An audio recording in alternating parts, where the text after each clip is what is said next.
Les flux de gaz naturel en provenance d'Algérie vers l'Europe, notamment vers l'Union européenne et plusieurs pays du continent, connaissent une accélération notable. Et cette fois, il ne s'agit pas d'une simple progression ordinaire, mais bien d'une dynamique qui attire l'attention tant les chiffres sont parlants, voire impressionnants, avec des hausses hebdomadaires qui dépassent largement les 50%, ce qui montre clairement qu'Alger cherche à tirer le maximum de bénéfices d'un contexte énergétique mondial bouleversé par le conflit lancé contre l'Iran par les États-Unis et Israël. Une situation de crise que le pays tente habilement de convertir en levier stratégique et économique. Mais derrière cette envolée, une interrogation essentielle s'impose sans détour. Cette opportunité peut-elle réellement s'inscrire dans la durée ou n'est-elle qu'un moment passager dans un contexte exceptionnel? C'est justement cette problématique que nous allons explorer ensemble dans cette émission, en prenant le temps d'analyser les faits, de poser les bonnes questions et de confronter les données afin de vous apporter des réponses aussi précises, complètes et factuelles que possible. Effectivement, les chiffres sont impressionnants. Alors, sur les 2 premières semaines de mars 2026, juste après le début du conflit qui a commencé le 28 février 2026, l'Algérie a pu exporter 462 000 tonnes de GNL vers les pays européens, contre environ 250 000 à 260 000 à 265 000 tonnes de GNL sur les 2 premières semaines du mois de février avant la guerre. Il s'agit d'une hausse de plus de 74% des exportations algériennes de gaz naturel liquéfié vers les pays européens en un seul mois. C'est une augmentation qui a été documentée par plusieurs données, notamment de plusieurs sources, que ce soit Bloomberg, que ce soit Energy Research Unit. En mars 2026, l'Algérie est en train de frapper un grand coup. Alors, entre les 2 premières semaines, les 2 dernières semaines de février 2026 et les 2 premières semaines de mars 2026, il y a une augmentation, je rappelle encore une fois, je le précise, de plus de 74% des exportations de gaz naturel liquéfié pour l'Algérie. D'une semaine à une autre, les augmentations se maintiennent. Alors, entre la première semaine de mars 2026 et la deuxième semaine de mars 2026, les exportations du GNL, du gaz naturel liquéfié algérien, ont augmenté de 29%. On est passé de 201 000 tonnes à 261 000 tonnes de GNL. Par rapport aux 2 semaines de mars 2025, nous avons une augmentation de plus de 56% si on compare aux volumes qui ont été exportés par l'Algérie durant les 2 premières semaines du mois de mars de l'année 2025 par rapport à l'année dernière. C'est une véritable envolée. Les pays vers lesquels l'Algérie exporte, ce sont essentiellement les pays européens, notamment l'Italie, notamment la France, notamment la Grande-Bretagne, le Royaume-Uni, l'Italie, le Royaume-Uni, l'Espagne et la France. C'est là où la demande a explosé à cause de la perturbation provoquée au niveau de la production du GNL du Qatar. Le Qatar, qui est le 4e fournisseur de gaz naturel liquéfié de l'Union européenne, après les États-Unis d'Amérique, la Russie et l'Algérie. Le Qatar, c'est 7% des besoins de gaz naturel liquéfié de l'ensemble des pays européens. Les États-Unis d'Amérique, c'est pratiquement 60%.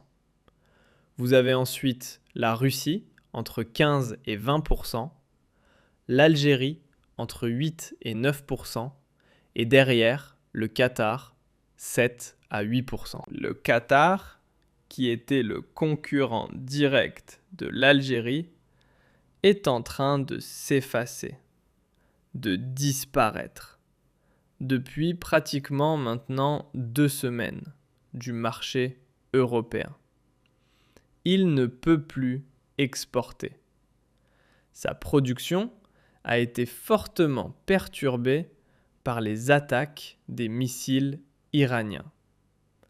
20% de la production du Qatar a été perdue. Les installations de production du gaz naturel liquéfié du Qatar ont été momentanément maintenues en arrêt programmé, ont été arrêtées, et même les installations qui n'ont pas été arrêtées, elles ne peuvent plus fournir du gaz naturel liquéfié aux pays européens puisque le détroit d'Ormuz est fermé et les Iraniens menacent de s'en prendre aux navires méthaniers du Qatar qui partiraient pour les marchés européens.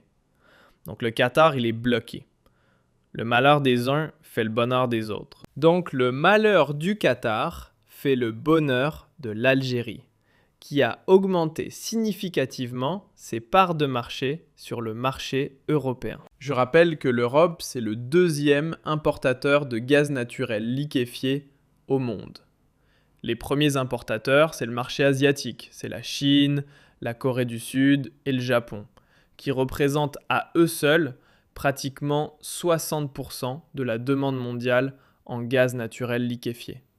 L'Europe, c'est 33% de la demande mondiale en gaz naturel liquéfié. Il faut savoir que maintenant, pour les pays européens, pour s'émanciper depuis la guerre en Ukraine, pour s'émanciper de l'emprise russe et de la dépendance vis-à-vis du gaz russe, les pays européens consomment, achètent beaucoup de gaz naturel liquéfié.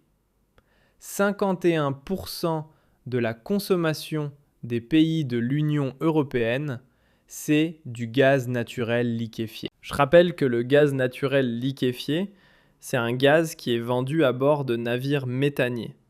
C'est un gaz qui est liquéfié, ça veut dire qu'il devient liquide. Ensuite, il est transporté, acheminé vers des méthaniers.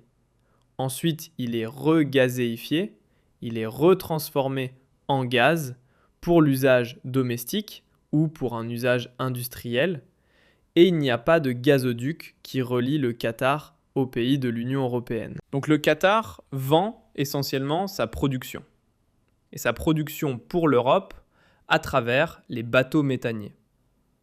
Les premiers clients du Qatar, ce ne sont pas l'Europe, ce sont les pays asiatiques.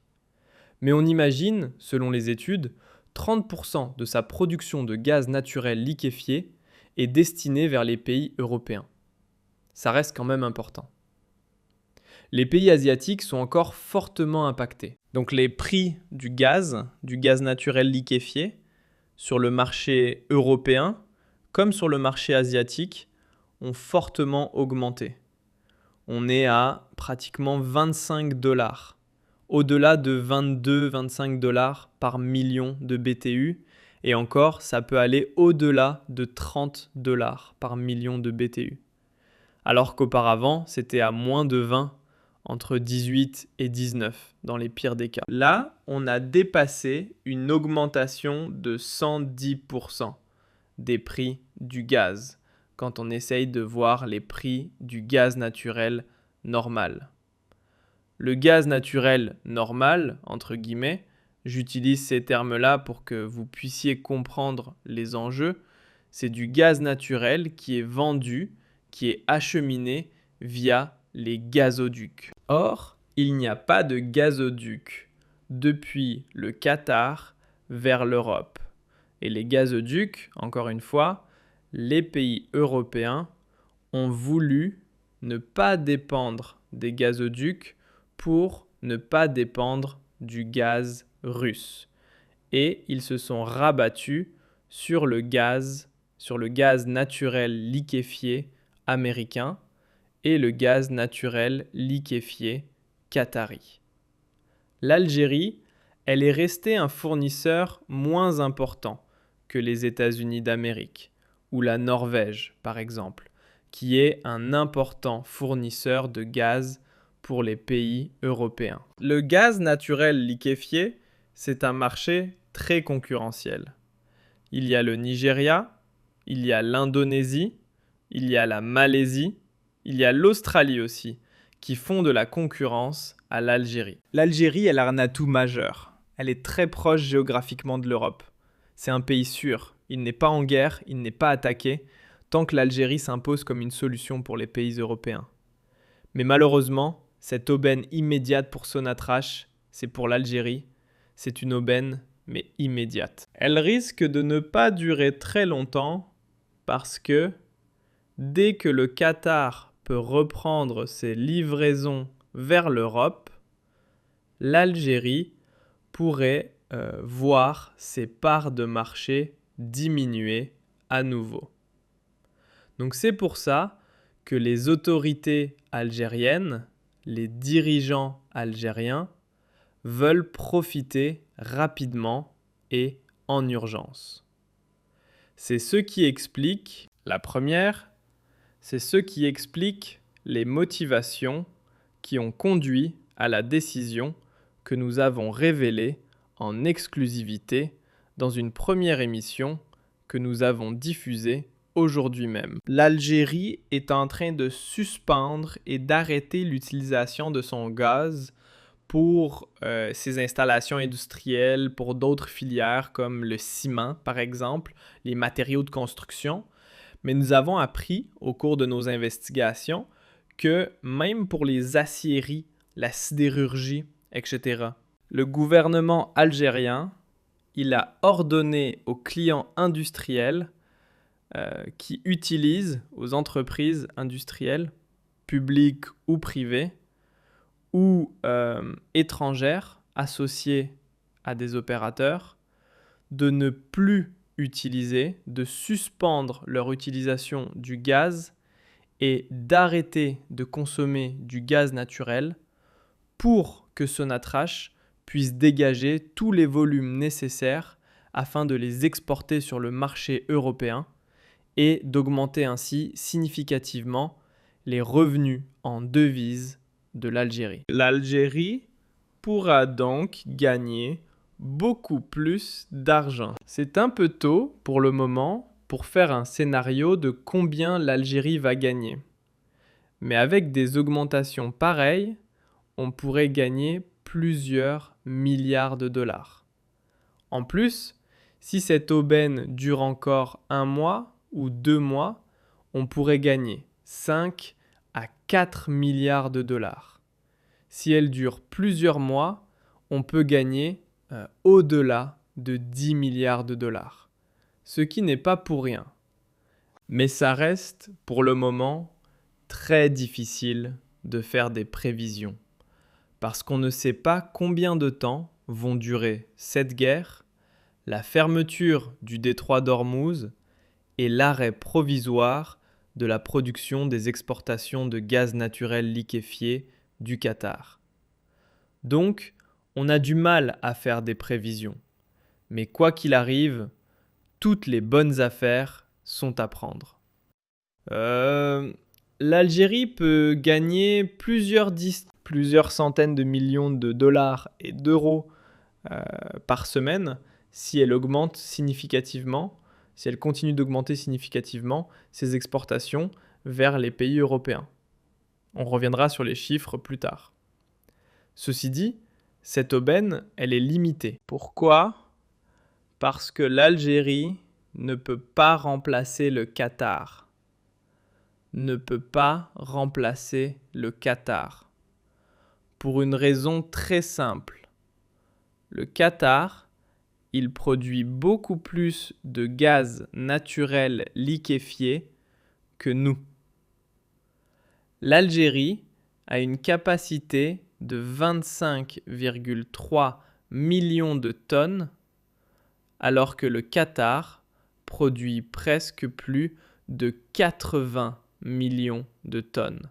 Au moins 77 à presque 80 millions de tonnes. Donc c'est pratiquement 3 fois plus, si ce n'est pas presque 4 fois plus que la production algérienne.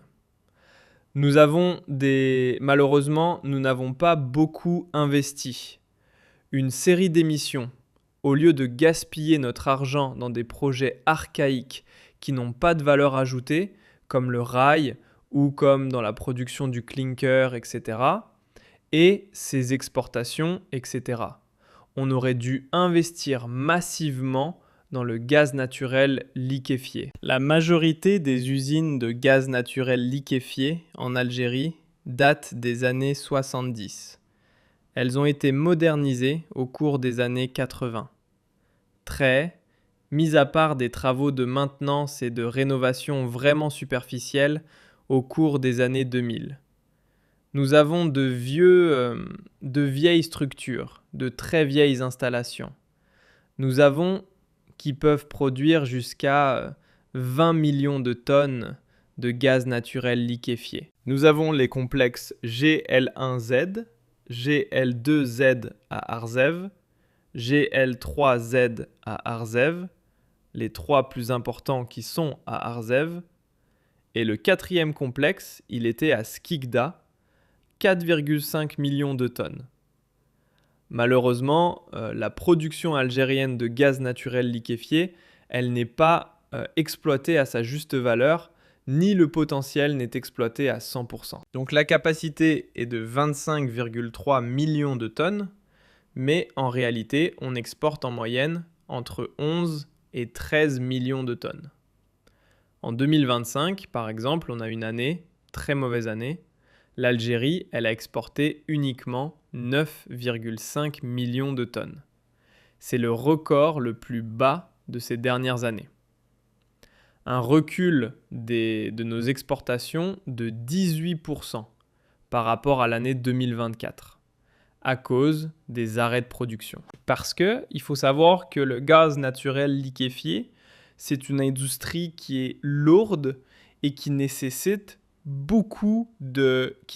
des installations en bon état, avec un calendrier de maintenance qui doit être respecté et avec des équipements qui soient régulièrement rénovés ou mis à jour ou actualisés ou donc des investissements qui sont un peu lourds. Malheureusement, durant l'année 2025, on a eu beaucoup d'arrêts de maintenance, on a eu beaucoup de travaux d'incidents, on a eu beaucoup de travaux de réparation.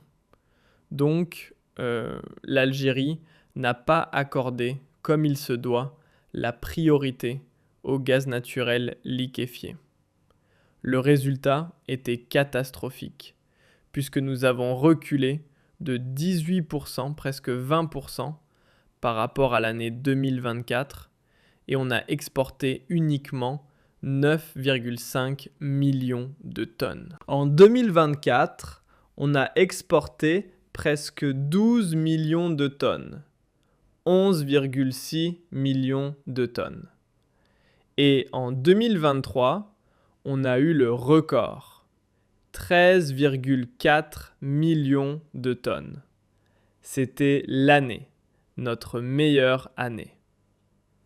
Depuis le début de l'année, le mois de janvier, on a eu un mois très faible, avec 4400 tonnes uniquement. On a une explosion de nos exportations à partir du 28 février, avec, comme je l'ai dit, une augmentation de 74% durant les 2 premiers. Les flux de gaz naturel en provenance d'Algérie vers l'Europe, notamment vers l'Union européenne et plusieurs pays du continent, connaissent une accélération notable.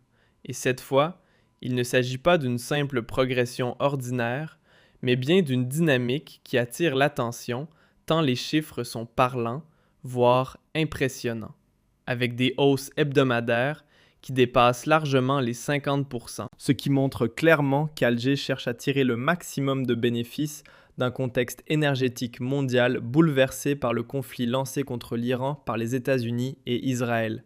Une situation de crise que le pays tente habilement de convertir en levier stratégique et économique. Mais derrière cette envolée, une interrogation essentielle s'impose sans détour. Cette opportunité peut-elle réellement s'inscrire dans la durée ou n'est-elle qu'un moment passager dans un contexte exceptionnel? C'est justement cette problématique que nous allons explorer ensemble dans cette émission, en prenant le temps d'analyser les faits, de poser les bonnes questions et de confronter les données afin de vous apporter des réponses aussi précises, complètes et factuelles que possible. Effectivement, les chiffres sont impressionnants. Alors, sur les 2 premières semaines de mars 2026, juste après le début du conflit qui a commencé le 28 février 2026, l'Algérie a pu exporter 462 000 tonnes de GNL vers les pays européens, contre environ 250 000 à 260 000 à 265 000 tonnes de GNL sur les 2 premières semaines du mois de février avant la guerre. Il s'agit d'une hausse de plus de 74% des exportations algériennes de gaz naturel liquéfié vers les pays européens en un seul mois. C'est une augmentation qui a été documentée par plusieurs données, notamment de plusieurs sources, que ce soit Bloomberg, que ce soit Energy Research Unit. En mars 2026, l'Algérie est en train de frapper un grand coup. Alors, entre les 2 premières semaines, les 2 dernières semaines de février 2026 et les 2 premières semaines de mars 2026, il y a une augmentation, je rappelle encore une fois, je le précise, de plus de 74% des exportations de gaz naturel liquéfié pour l'Algérie. D'une semaine à une autre, les augmentations se maintiennent. Alors, entre la première semaine de mars 2026 et la deuxième semaine de mars 2026, les exportations du GNL, du gaz naturel liquéfié algérien, ont augmenté de 29%. On est passé de 201 000 tonnes à 261 000 tonnes de GNL. Par rapport aux 2 semaines de mars 2025, nous avons une augmentation de plus de 56% si on compare aux volumes qui ont été exportés par l'Algérie durant les 2 premières semaines du mois de mars de l'année 2025 par rapport à l'année dernière. C'est une véritable envolée. Les pays vers lesquels l'Algérie exporte, ce sont essentiellement les pays européens, notamment l'Italie, notamment la France, notamment la Grande-Bretagne, le Royaume-Uni, l'Italie, le Royaume-Uni, l'Espagne et la France. C'est là où la demande a explosé à cause de la perturbation provoquée au niveau de la production du GNL du Qatar. Le Qatar, qui est le 4e fournisseur de gaz naturel liquéfié de l'Union européenne, après les États-Unis d'Amérique, la Russie et l'Algérie. Le Qatar, c'est 7% des besoins de gaz naturel liquéfié de l'ensemble des pays européens. Les États-Unis d'Amérique, c'est pratiquement 60%.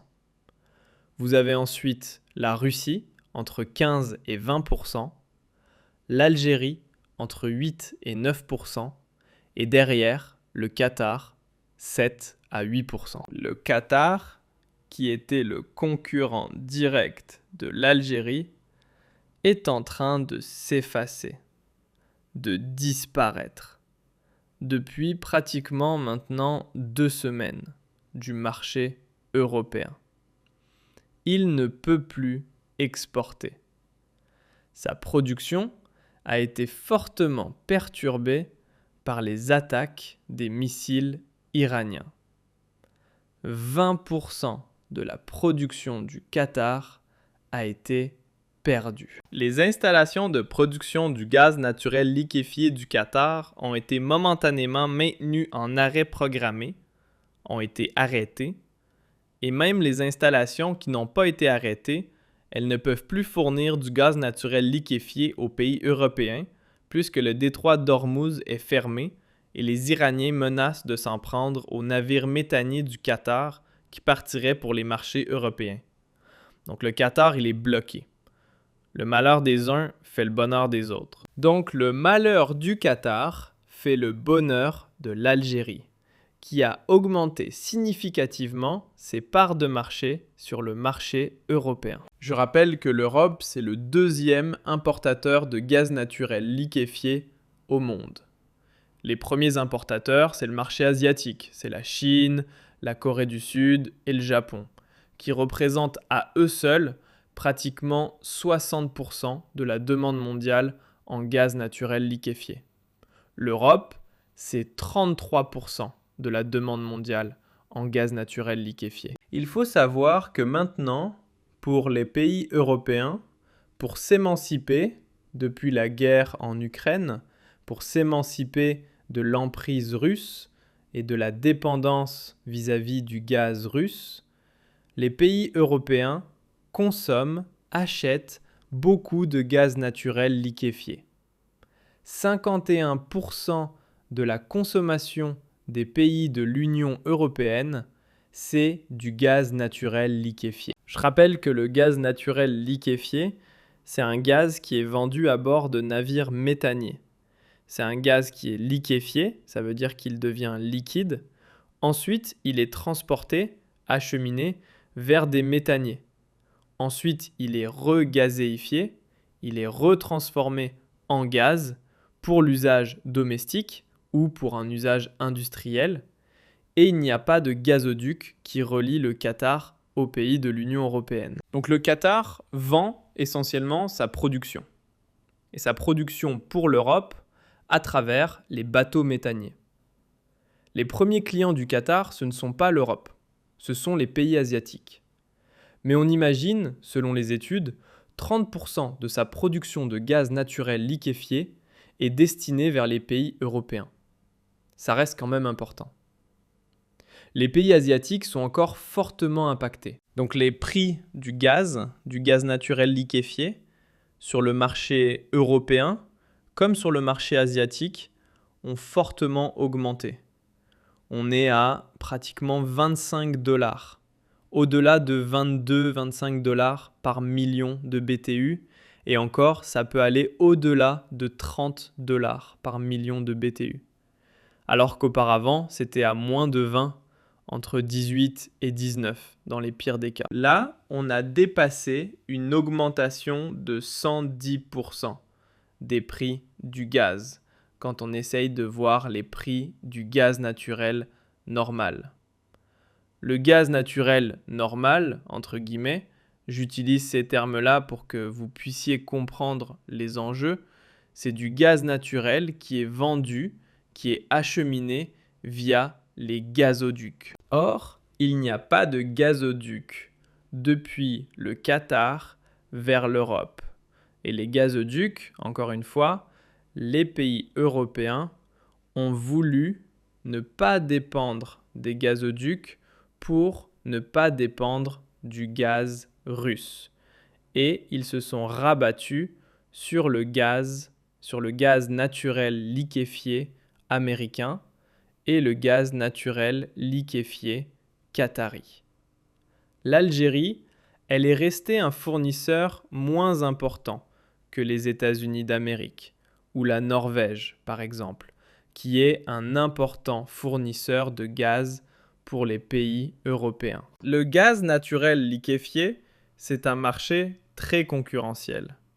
Il y a le Nigeria, il y a l'Indonésie, il y a la Malaisie, il y a l'Australie aussi, qui font de la concurrence à l'Algérie. L'Algérie, elle a un atout majeur. Elle est très proche géographiquement de l'Europe. C'est un pays sûr. Il n'est pas en guerre, il n'est pas attaqué, tant que l'Algérie s'impose comme une solution pour les pays européens. Mais malheureusement, cette aubaine immédiate pour Sonatrach, c'est pour l'Algérie. C'est une aubaine, mais immédiate. Elle risque de ne pas durer très longtemps parce que dès que le Qatar peut reprendre ses livraisons vers l'Europe, l'Algérie pourrait voir ses parts de marché diminuer à nouveau. Donc c'est pour ça que les autorités algériennes, les dirigeants algériens, veulent profiter rapidement et en urgence. C'est ce qui explique, la première, c'est ce qui explique les motivations qui ont conduit à la décision que nous avons révélée en exclusivité dans une première émission que nous avons diffusée aujourd'hui même. L'Algérie est en train de suspendre et d'arrêter l'utilisation de son gaz pour ses installations industrielles, pour d'autres filières comme le ciment par exemple, les matériaux de construction.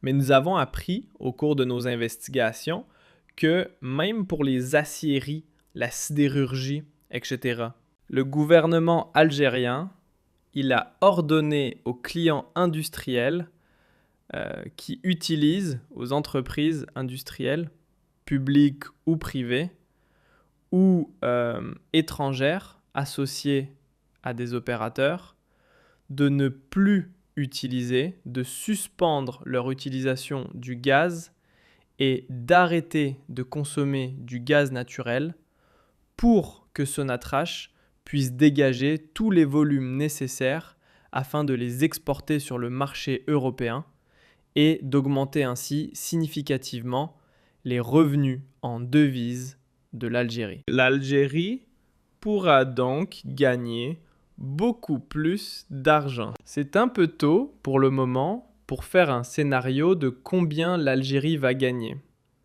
Mais avec des augmentations pareilles, on pourrait gagner plusieurs milliards de dollars. En plus, si cette aubaine dure encore 1 mois ou 2 mois, on pourrait gagner 5 à 4 milliards de dollars. Si elle dure plusieurs mois, on peut gagner au-delà de 10 milliards de dollars. Ce qui n'est pas pour rien. Mais ça reste, pour le moment, très difficile de faire des prévisions.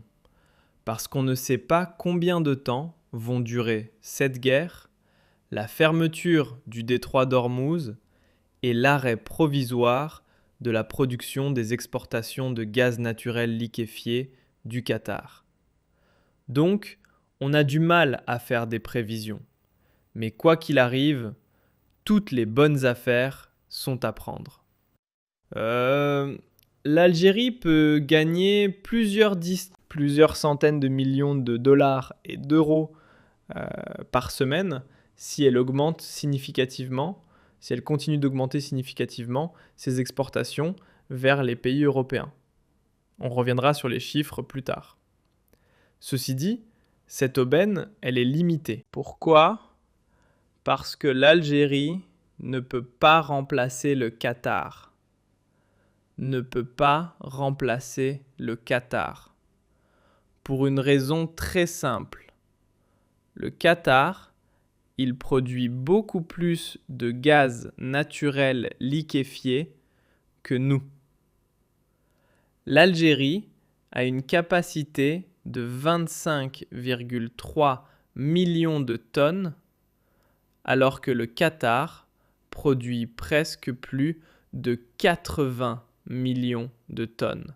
Au moins 77 à presque 80 millions de tonnes. Donc c'est pratiquement 3 fois plus, si ce n'est pas 4, presque 4 fois plus que la production algérienne. Malheureusement, nous n'avons pas beaucoup investi. Une série d'émissions, au lieu de gaspiller notre argent dans des projets archaïques qui n'ont pas de valeur ajoutée, comme le rail ou comme dans la production du clinker, etc., et ses exportations, etc.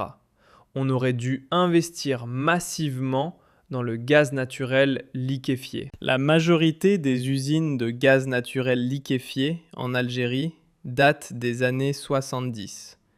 Elles ont été modernisées au cours des années 80. Mis à part des travaux de maintenance et de rénovation vraiment superficiels au cours des années 2000.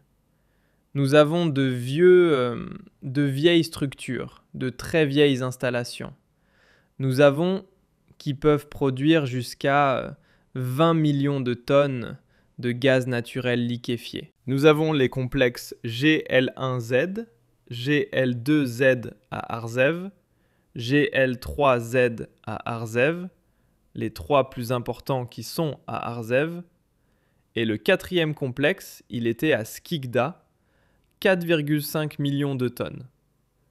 Malheureusement, la production algérienne de gaz naturel liquéfié, elle n'est pas exploitée à sa juste valeur, ni le potentiel n'est exploité à 100%. Donc la capacité est de 25,3 millions de tonnes, mais en réalité, on exporte en moyenne